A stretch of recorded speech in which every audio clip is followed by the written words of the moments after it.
ஸ்ரீ மீனாட்சி மைந்தன் YouTube channel நண்பர்களுக்கும் நேர்களுக்கும் இனிய வணக்கம். இந்த நாள் இனிய நாளாக அமையட்டும். நம்மளோட சேனல் நிறைய ஆன்மீதியான பதிவுகள் பார்த்துட்டு இருக்கோம். அந்த அடிப்படையில் இப்ப நம்ம பார்க்கக்கூடிய பதிவு வந்து 63 நாயன்மார்களுடைய வாழ்க்கை வரலாறு நம்ம பார்த்துட்டு இருக்கோம். அது நிறைய நாயன்மார்களுடைய வாழ்க்கை வரலாறு பார்த்தாச்சு. இப்ப நம்ம பார்க்கக்கூடிய ஒரு நாயன்மார் யாருன்னா இயற்பகை நாயனார் அப்படின்னு சொல்லக்கூடிய அவருடைய வாழ்க்கை வரலாறு தெரிஞ்சுக்க அப்புறம் வாங்க வீடியோக்குள்ள போகலாம்.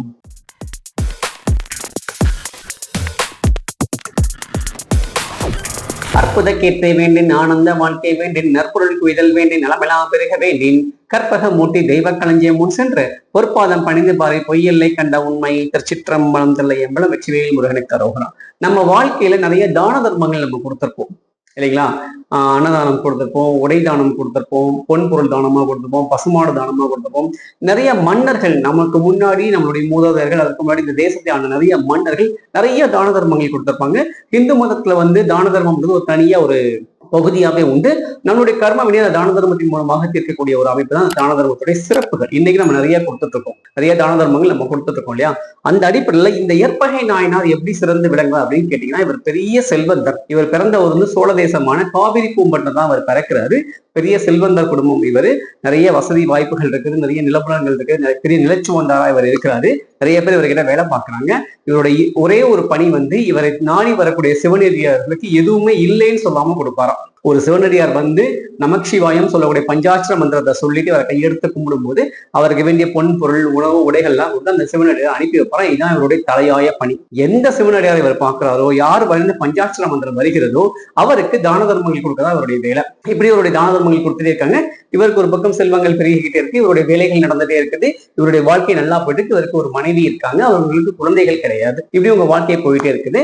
இதை வந்து ஒரு நாள் இறைவன் வந்து சோதிக்க ஆசைப்படுறாரு. எப்படி சோதிக்க ஆசைப்படுறாருன்னு கேட்டீங்கன்னா, இவருடைய பக்தி, இவர் இந்த சிவனுக்கு தானம் கொடுக்கார் இல்லையா, இவர் எந்த அளவுக்கு தானம் கொடுக்க முடியும் இவரால அப்படின்றத சோதிக்க ஆரம்பிக்கிறாரு. அப்படி ஆரம்பிக்கும் போது ஒரு சிவனடியார் குளத்துல ஒரு வயசான ஒரு 70 வயசு பழுத்த பழம் அப்படின்னு சொல்லுவாங்க, அந்த சிவனடியார் குளத்துல வரார். சிவபெருமான் வரார். வந்துட்டு இவருடைய வீட்டுக்கு முன்னாடி வரார். வந்தவுடனே அந்த சிவனடியாரை பார்த்தோன்னே இவர் போய் அவருக்கு பாத பூஜை எல்லாம் பண்ணி அவர் வீட்டுக்குள்ள வாங்கன்னு கூப்பிடுறாரு. கூப்பிட்டோன்னே அவருக்கு உணவெல்லாம் பரிமாறுறாங்க. சாப்பிட்டு முடிச்சோடனே அந்த சிவனடியார் ஒரு தானம் கேட்கிறார். என்ன கேட்கிறார்? நான் 70 வயசு வரைக்கும் இல்லறத்துல இருந்த துறவரத்துல நான் இருந்துட்டேன், எனக்கு இந்த துறவரம் வந்து சலிச்சு போச்சு, இனி இருக்கக்கூடிய காலகட்டங்கள் நான் இல்லறத்தில் ஈடுபட விரும்புகிறேன் அப்படின்னு சொல்றாரு.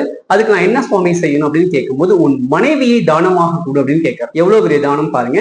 இது எப்படி கேட்க முடியும்? ஒருத்தர் கிட்ட போய் என்னதான் ஒரு சிறந்த சிவபக்தி சிறந்த விளங்கினாரும் அவர்கிட்ட போய் அவர் மனைவியை தானமாக கொடுங்கன்னு கேட்கறது ரொம்ப கொடுமையான ஒரு விஷயம் இல்லையா?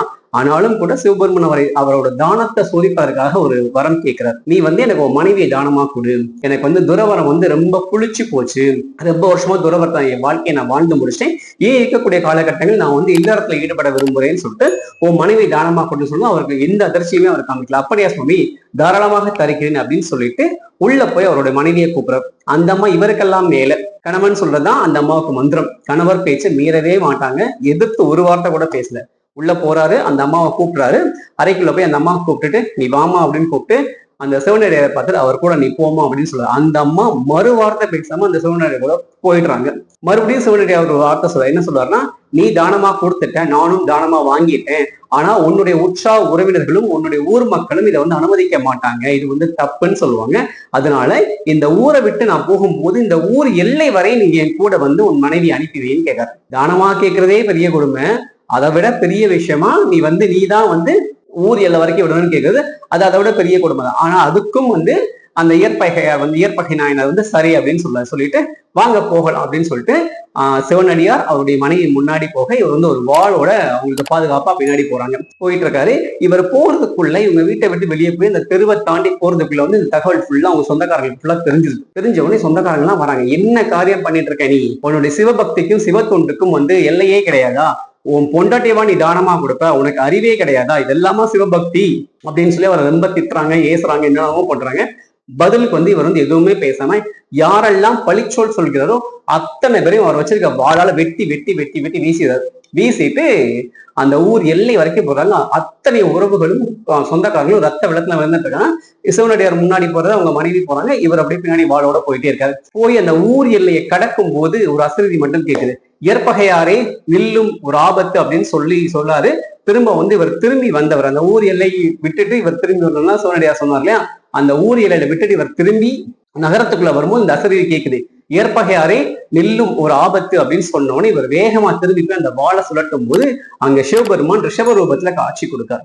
காட்சி கொடுத்துட்டு உன்னுடைய சிவத்தொண்டையும் நீ செய்யக்கூடிய தான தர்மங்களையும் சோதிப்பதற்காகவே இறைவன் இப்படி ஒரு திருவிழா நிகழ்த்தினேன் அப்படின்னு சொல்லிட்டு நீங்கள் இருவரும் என்னுடைய திருப்பாதத்தை அடையுங்கன்னு சொல்லிட்டு அவங்களுக்கு மோட்சம் கொடுத்து சுவாமி அவங்க கூடயே இருந்து அதுக்கப்புறமாக நிறைய சிவத்தொண்டிகள் செஞ்சு முடிச்சு கடைசியாக இறைப்பதம் அடைகிறாரு. நான் இந்த இயற்பகை நாயனார் நமக்கு உணர்த்தக்கூடிய தத்துவம் அப்படின்னு கேட்டீங்கன்னா, நம்ம எந்த ஒரு தான தர்மமாக இருந்தாலும் சரி, ஒரு தொழிலாக இருந்தாலும் சரி, ஒரு பக்தியாக இருந்தாலும் சரி, ஒரு விஷயத்துல வைராக்கியமா இருக்கணும். அதை வரக்கூடிய தடைகள்லாம் தாண்டி நம்ம நிற்கும் போது நமக்கு பெரிய வெற்றியை சுவாமி தருவார் அப்படின்றதான் இயற்பகை நாயனாருடைய வாழ்க்கையை வர நமக்கு சொல்லக்கூடிய மிகப்பெரிய கருத்து. பாருங்க, சுவாமியே தானம் கேட்காரு. அப்படி ஒரு தானம் தரவே முடியாது. சொந்த மனைவி யாரும் தானம் கொடுப்பாங்க. ஆனா அதையும் தாண்டி சிவன் மீது வைத்த அசைக்க முடியாத பக்தியும் அளவில்லாத நம்பிக்கையும் தான் இயற்பகை நாயனார் அந்த அவங்க மனைவி தானமா கொடுக்காங்க. சரி, இவர் தான் மனைவி தானமா கொடுத்தா அந்த அம்மா அதுக்கு மேல கணவர் பேச்சுக்கு மறுபேச்சு பேசாம அந்த சிவனடியார் கூட போறாங்க. இதுதான் சிவத்தொண்டுன்னு சொல்லி அவருடைய பக்தியை உலகுக்கு உணர்த்துறாரு. இப்படி ஒரு தானம் கொடுத்ததுக்காகவே இவர் 63 நாயன்மார்ல ஒருவராக விளங்குகிறார். இதுதான் இயற்பகை நாயனோட வாழ்க்கை வரலாறு. அடுத்த பதிவில் உங்களை சந்திக்கும் வரை உங்களிடம் விடைபெறுவது முரணடிமை ஸ்ரீ மீனாட்சி மைந்தன். நன்றி, வணக்கம். வான்முகில் வளாது பெய்க மலைவளம் சுரக்க மன்னன் கோன்முறை அரசு செய்க குறைவிலாதுயர்கள் வாழ்க. நான்மறை அரங்கள் உங்க நற்றவம் வேள்வி மல்க.